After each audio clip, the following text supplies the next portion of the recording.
आज हम कुछ मुहावरे का उसका अर्थ और उसका वाक्य रचना करेंगे। कुछ मुहावरे दिया गया है, उसका मुहावरे यानी कि हिंदी का इडियम्स, तो उसका मीनिंग्स यानी कि उसके अर्थ क्या है और उसको लगा के वाक्य रचना यानी कि मेक द सेंटेंस करेंगे। यहाँ पे दिया गया है मुहावरे है दाल भात में मुसलचंद। तो इसका अर्थ है व्यर्थ टांग अड़ाने वाला को बोलते हैं दाल भात में मुसलचंद। हम दोनों के बीच बोलने वाले तुम कौन होते हो, दाल भात में मुसलचंद बनने की आवश्यकता नहीं है। यानी कि किसी के इंटरफेयर करना वही होता है दाल भात में मुसलचंद। व्यर्थ टांग में जो व्यर्थ तुम्हारे काम में टांग अड़चन पैदा करता है वो होता है दाल भात में मुसलचंद। दोनों के बीच में बोलने वाले तुम कौन होते हो, दाल भात में मुसलचंद बनने की आवश्यकता तुमको नहीं है। यह है उसका वाक्य रचना। एड़ी चोटी का पसीना एक करना। एड़ी चोटी का पसीना एक करना यानी कि बहुत मेहनत करना, हार्ड वर्क करना। तो मोहन परीक्षा आने पर एड़ी चोटी का पसीना एक कर देता है। तो वो जब भी उसको एग्ज़ाम टाइम होता है वो बहुत ही मेहनत करता है, हार्डवर्क करता है बोल के ये है एड़ी चोटी का पसीना एक करना। भानुमति का पिटारा।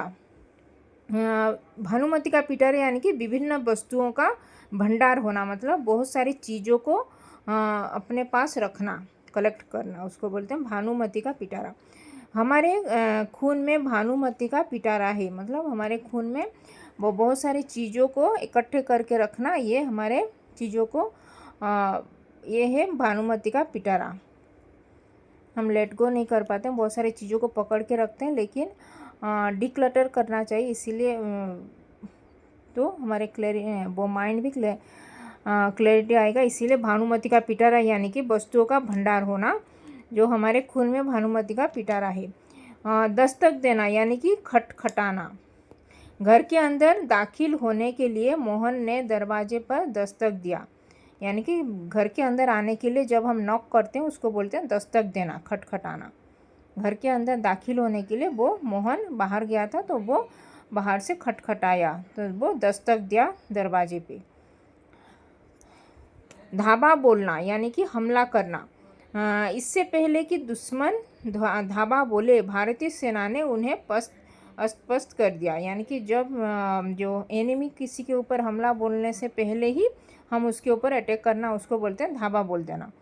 हवा से बातें करना यानी कि बहुत ही तेज दौड़ना, यानी कि जोर से दौड़ना। महाराणा प्रताप का चेतक उनका जो घोड़ा था बहुत हवा से बातें करता था, मतलब यानी कि बहुत जोर से वो दौड़ता था, उसको बोलते हैं हवा से बातें करना। कमर टूटना यानी कि बेसहारा होना। जवान बेटे के मर जाने पर माँ बाप के कमर टूट गए, मतलब जो उनके इकलौते बेटा जवान बेटा यंग चाइल्ड के मरने के बाद, उनका सन मरने के बाद उनका माँ बाप का जो सहारा था वो बेसहारा हो गए, उसको बोलते हैं कमर टूट गया, कमर टूटना। उल्टी गंगा बहना, नियम के विपरीत काम करना, यानी कि जो दूसरे साइड में ऑपोजिट साइड में काम करना, उसको बोलते हैं उल्टी गंगा बहना। अपने से गरीब और कमज़ोर आदमी के आगे हाथ पसार कर उल्टी गंगा क्यों बहा रहे हो, उसको बोलते हैं उल्टी गंगा बहना। एक और एक 11 होना। संगठन में शक्ति होना, यानी कि यूनिटी ऑफ स्ट्रेंथ जो बोलते हैं, एक और एक 11 होना। तुम यह समझ लो कि मिलकर काम करने से सफलता मिलेगी ही। आखिर एक और एक 11 होते हैं, यानी कि यूनिटी में ही काम करोगे तो जल्दी सफलता मिलेगी, इसको बोलते हैं एक और एक 11 होना। आँख का अंधा नाम नैनसुख। गुणों के विपरीत नाम होना, यानी कि विद्यासागर हलवाई बिल्कुल अनपढ़ है, इसी को कहते हैं आँख का अंधा नाश नैनसुख। गुणों के विपरीत होना उसको बोलते हैं आँख का अंधा नाश नैनसुख, अंधा नाम नैनसुख। ऊंची दुकान फीका पकवान, यानी कि दिखावा अधिक, वास्तविक काम कम होता है, उसको बोलते हैं हम सोच रहे थे कि इतनी बड़ी होटल को खाना बहुत